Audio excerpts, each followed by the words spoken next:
Hey guys, this is Anthony Morganti from OnlinePhotographyTraining.com. In this episode of Luminar 2018 Tips and Tricks, we're going to take a close look at the Vignette Filter. Why would anyone want to add a vignette to their image? Well, I could think of two different reasons. The first is just aesthetic. You just like the way it looks. You like what it brings to your image. The other reason is a bit more psychological. Typically, when a human looks at a picture, our eyes will tend to settle on the brightest part of the image. If you add a darker vignette to your image, the vignette, of course, goes around the edges of the image. So you're making the edges a little darker. It will tend to force the gaze of your viewer more towards the middle of your image, and they'll tend to look at the image longer. The longer you could get someone to look at your image, usually the better it is, the more they're apt to like it. If the edges of the image were very bright, their gaze would tend to fall off the image, and it usually isn't as aesthetically pleasing in that regard. So that's why many of us like to add a darker vignette. Whether you add a dark vignette or a light vignette, it's very easy to do in Luminar 2018. We're going to go to Add Filters, and the Vignette Filter is in this top Essentials pack, or part. So we're just going to click on Vignette and add that Vignette Filter, and I'll close down the filters catalog. Now, I mentioned there's two different types, basically, a darker vignette and a light vignette. And I'm going to jump around on this filter a little bit, so I'm going to come back to the mode in a moment. But we're going to start with the mount. If I move this to the right, we'll get that light vignette. And the further I move it to the right, the more intense or prominent that white vignette will be. Conversely, if I take this amount slider and I move it to the left, we'll get that dark vignette. And the more I move it to the left, the more prominent and darker that dark vignette will be. Now I'm going to jump around a little bit. I'm going to add the amount to -100 for the rest of this demonstration. We're going to jump down to feather.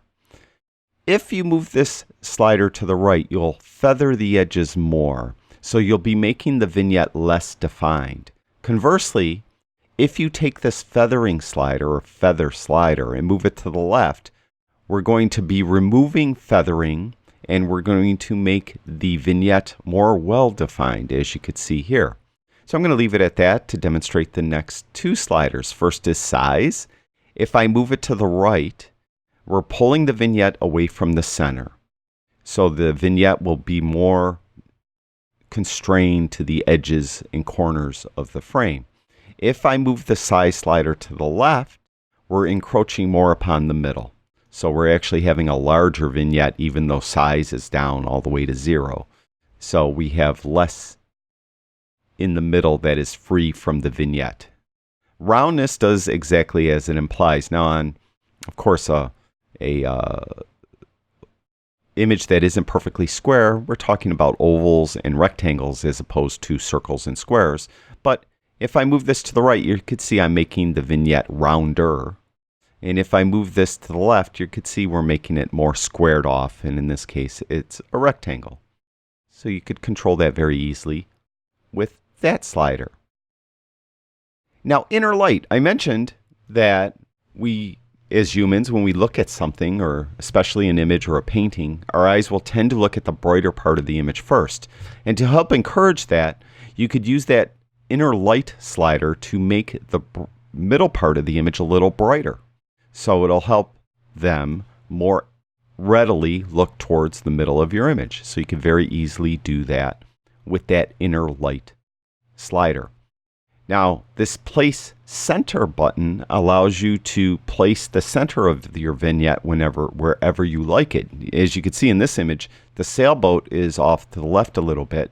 I didn't bullseye the shot. So I may not want my vignette to cover up part of the sailboat. So I could click on the Place Center button. And when I do, my cursor turns into this plus sign.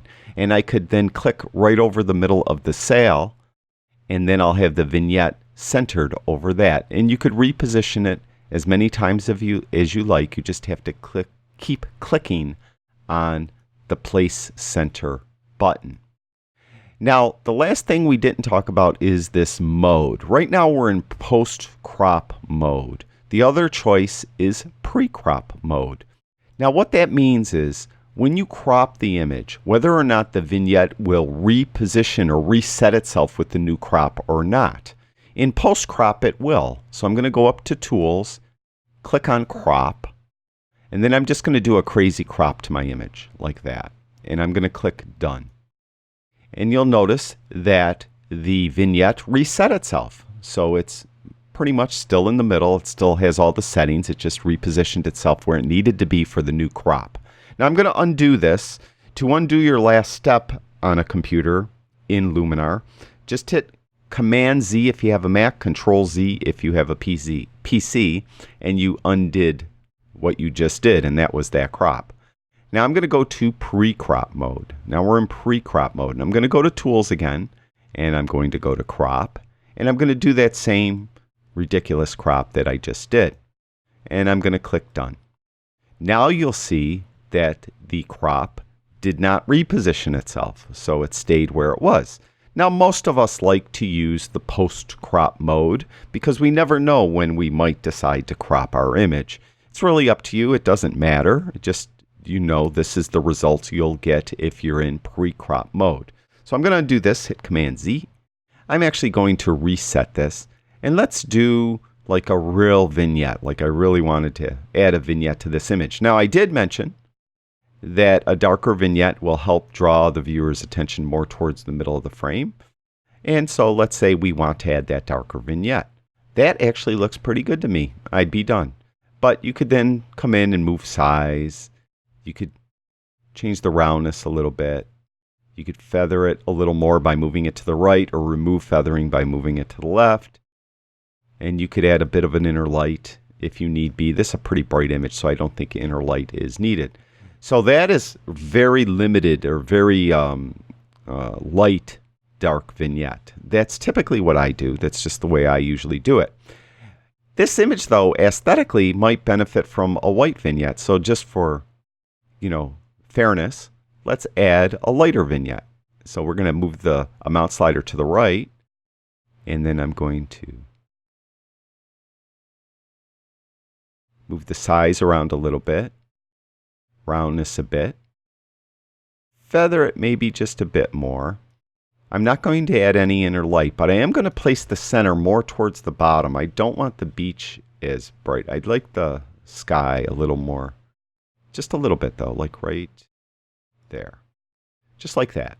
So there's my light vignette. There's before and there's after. Maybe aesthetically that one might look a little better than the dark one. It's really personal preference. And that's pretty much everything you need to know about the vignette. I would encourage you to use it, especially that darker vignette. I think it really does help people better enjoy an image by forcing them subconsciously to look more towards the middle of the image.